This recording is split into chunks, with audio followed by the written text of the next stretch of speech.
York flood update, 1st October 2023, where widespread flooding causes chaos throughout the city.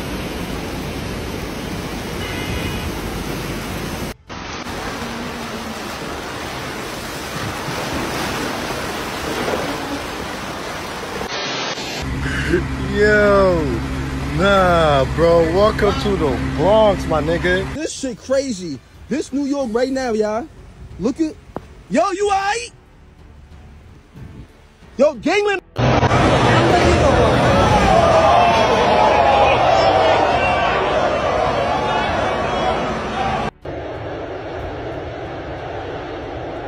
That's crazy. Bad, man. New York governor has declared a state of emergency as a flash flooding wreaks havoc across New York City, caused by torrential rain pummeling the northeastern U.S. Mayor Eric Adams likewise asked New Yorkers to stay home or shelter in place. Brooklyn is particularly hard hit by rising water, with shocking videos showing streets and subways underwater.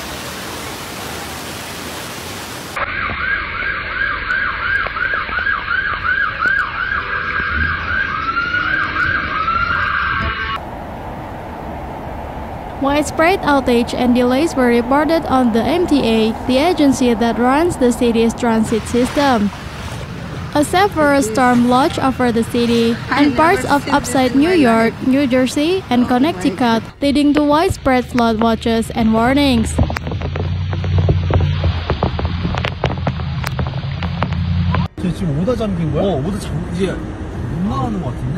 The New York area could see an unprecedented amount of rain, with between 2 and 5 inches having already fallen in some areas since midnight.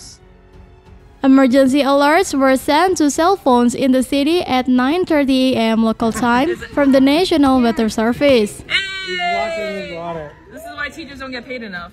You get him?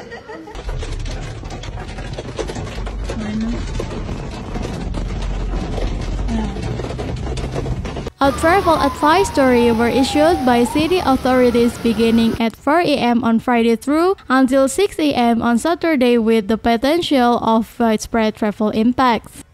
The intensity of the downpour brought quantities of water that backed up into city streets, streamed into subway stops, and poured into basements across the city's 5 routes.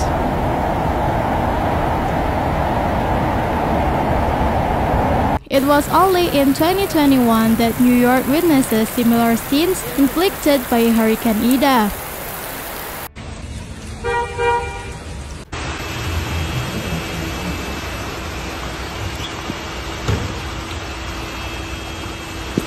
This was a repeat 2 years on a climate change alarm on snows. As relieved as New Yorkers will be at the passing of the deluge, they can only worry about next time. Like everywhere else, the weather event hasn't been factored into infrastructure design as the city grew. Flood watches that had been in place for the New York City and the tri-state area until tomorrow were canceled for all but part of Connecticut and Long Island late tonight, the Weather Service said.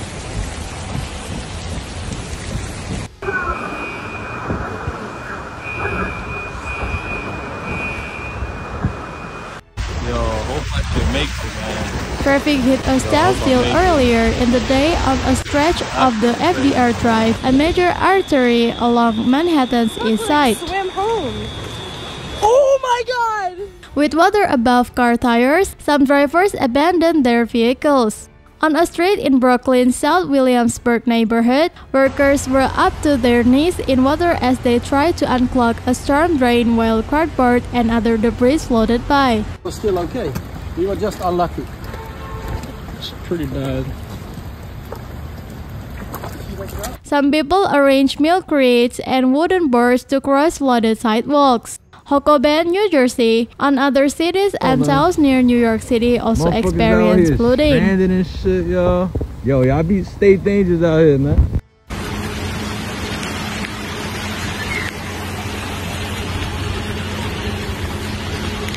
The remains of tropical storm Ophelia over the Atlantic Ocean combined with a mid-latitude system arriving from the west at a time of year when conditions coming off the ocean are particularly juicy for storms, National Weather Service meteorologist Ross Dickman said. This combination storm parked itself over New York for 12 hours. Heavy rainfall of up to 2.5 inches per hour were recorded in some of the hardest hit places.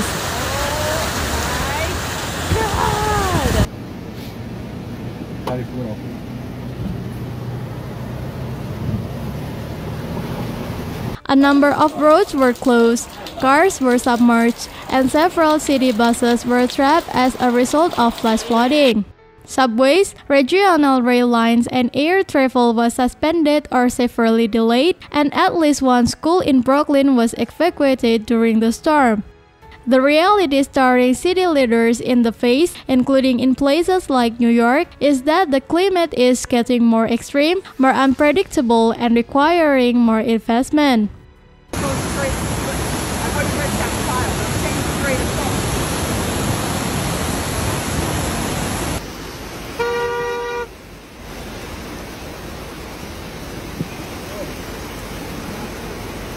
On the ground, more of the Metro-North commuter railroad system reopened after being closed in New York City due to flooding.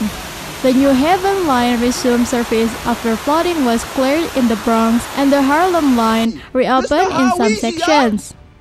Do not enter. There have been rescues at basement apartments and from stealth vehicles. Already battered by heavy rains that flooded subway stations, streets, and basement apartments, New York City and the area remain under a flood watch.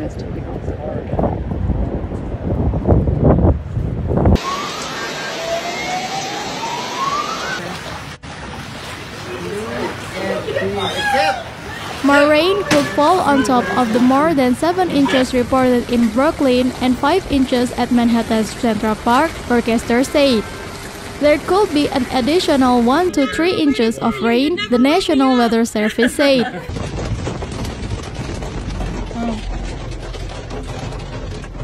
New York City began drying out Saturday after being soaked by one of its wettest days in decades as traffic resumed on highways, subways, and airports that were temporarily shuttered by Friday's severe rainfall.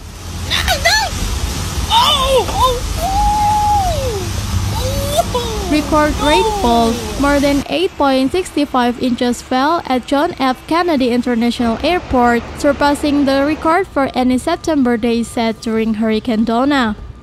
Parts of Brooklyn saw more than 7.25 inches, with a last one spot recording 2.5 inches in a single hour, turning some streets into knee-deep canals and stranding drivers on highways.